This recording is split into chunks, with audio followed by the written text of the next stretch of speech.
Hey, I'm Nolan. I'm an exhibit specialist here at Woodland Park Zoo, and we're standing at the Forest Trailhead. I design and build everything inside of the habitats, from life support to aesthetics to the pathways the animals use to navigate their home. I do a little bit of every step. So it starts off with a sketch or a lot of imagery from the habitats the animals are from.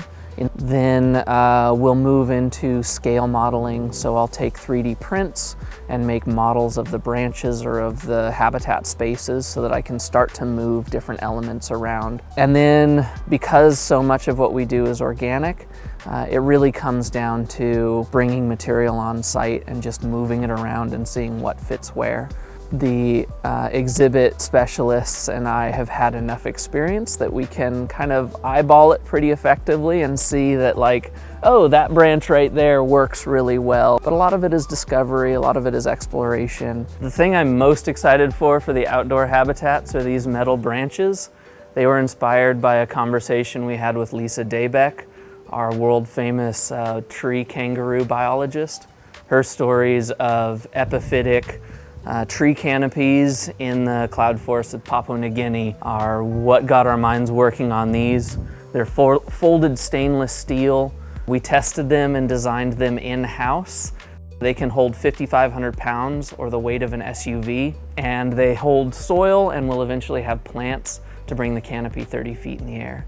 They're modular, so each of these branches, which we produce 64 of, can be moved throughout all of the habitats and used to support pathways and forageable materials for the animals. Part of what we wanted to champion with the design was an ever-changing experience.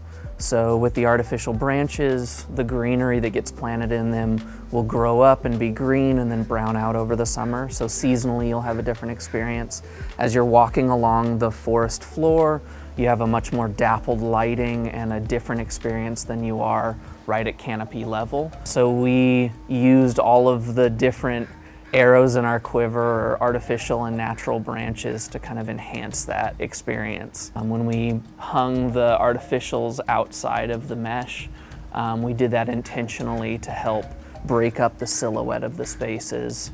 Along with the branches, we placed them with thoughts at different sight lines. So I'd literally come up here and stand and think, okay, if I was a guest, this is where I'd want the tree root to be because of the lighting or because of this highlight, or the background is really nice.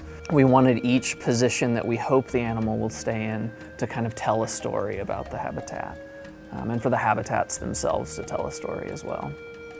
But my favorite thing in this habitat is that little bird's nest up there.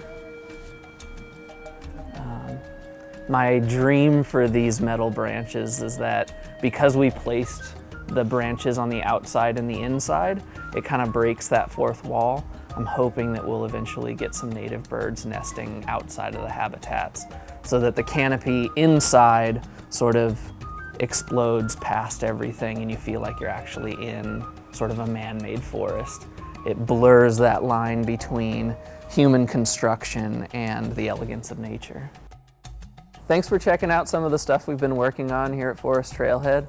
We've got a lot more to do, but we're excited for you to see it once it opens in 2026.